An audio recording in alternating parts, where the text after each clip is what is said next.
I used to matter. People used to wait for me to speak. They asked for my advice, looked me in the eyes. I was someone, a husband, a father, a friend. Now I wait for people to finish talking, hoping they might remember I'm still in the room. They don't mean to ignore me. At least I don't think they do. But I can't remember the last time someone asked what I thought, or what I wanted for dinner, or if I slept okay. Most days I just move out of the way, out of the kitchen, out of the hallway, out of the conversation.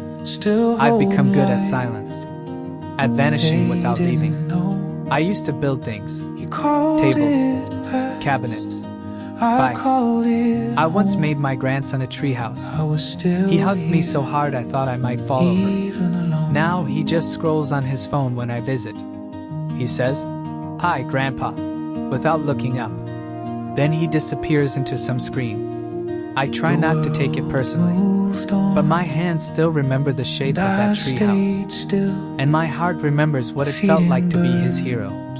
It's strange how fast things change, and how slowly I move. Sometimes I wake up and forget what day it is, or where I left my glasses, but I remember the sound of my wife's laugh when we danced barefoot in the kitchen. She's gone now, 10 years this fall, and ever since, the house feels bigger and colder, no matter how high the heat is turned up. Back then, my life had noise, good noise, clanging pots, slamming doors, laughter behind every wall.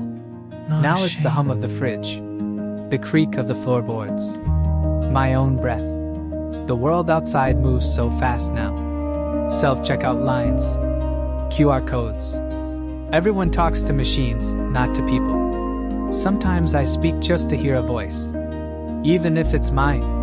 I went to the post office last week, just to see a person. The clerk said, "Next." Didn't even look up. I handed her my letter. She stamped it. "Anything else?" I shook my head. She didn't say goodbye. There's a certain kind of silence that doesn't feel peaceful. It's not the calm kind.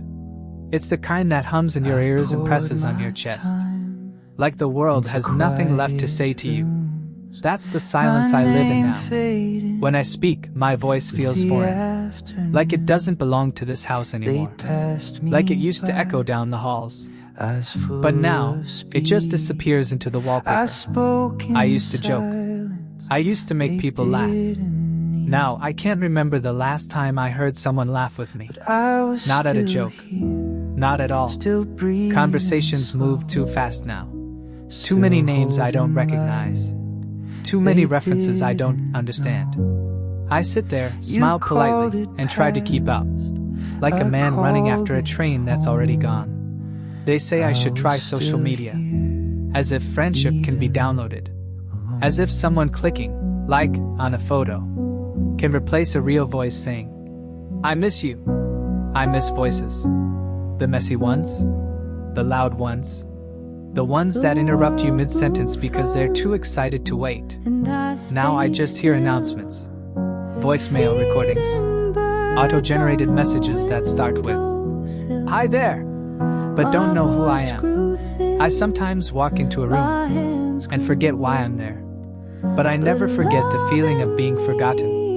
It's the kind of loneliness that doesn't cry. It just waits.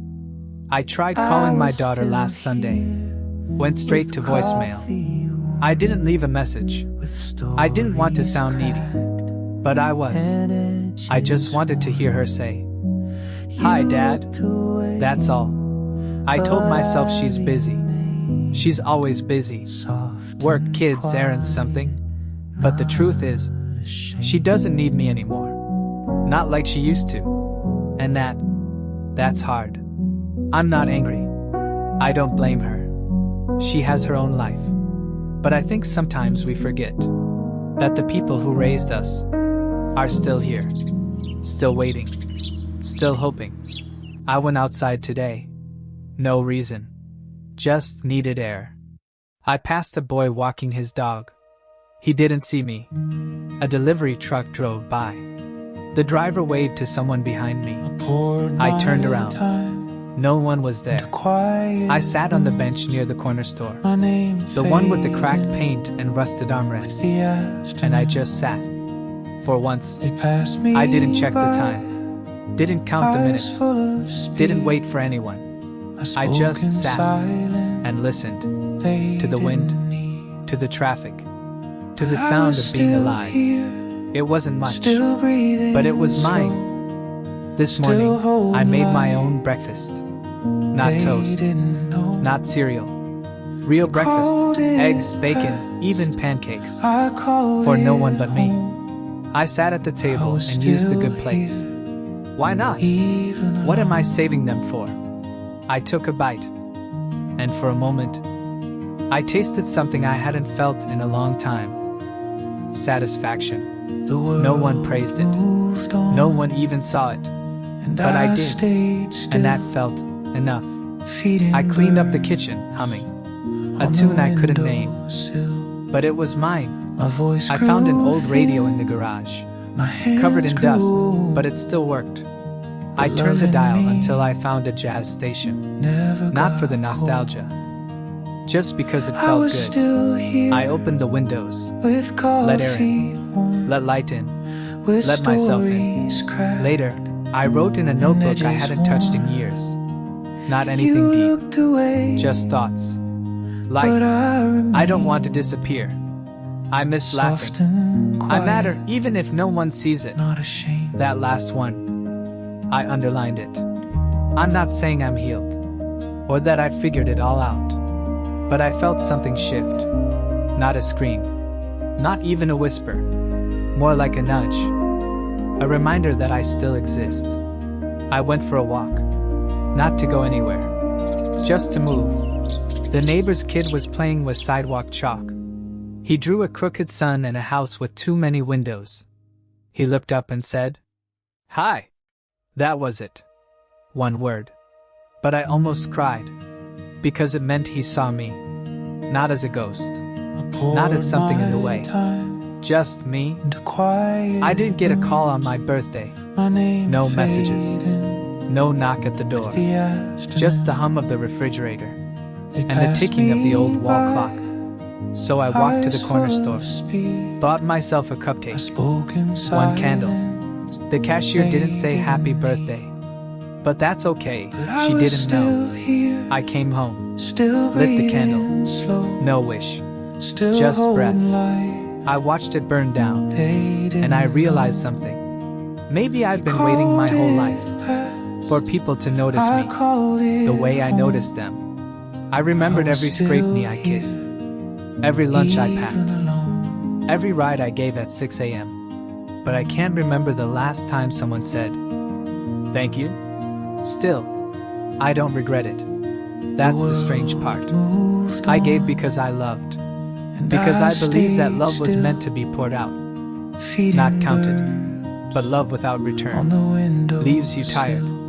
So tired, and in that tiredness, I forgot myself. I let my own voice go quiet, so theirs could be louder. But now that the house is quiet, and the phone doesn't ring, I hear my voice again. It's older, slower, but it's still here. I sat down yesterday, and wrote a letter to no one, just thoughts, just truths I never got to say out loud. I was never a burden. I was the bridge, the one you all crossed to become who you are. I cried when I wrote that, not because it hurt, but because it felt true. I've stopped waiting for someone to invite me back into their lives. If they want to find me, they can. I'm not hiding. I'm not gone. I'm here, drinking coffee that's too strong, watering plants that don't bloom, watching birds fight over breadcrumbs on the fence. And I'm okay. Not perfect. Not healed. But okay. And someday, when someone asks where I've been, I'll look at them, smile, and say, I never left. You just stopped looking.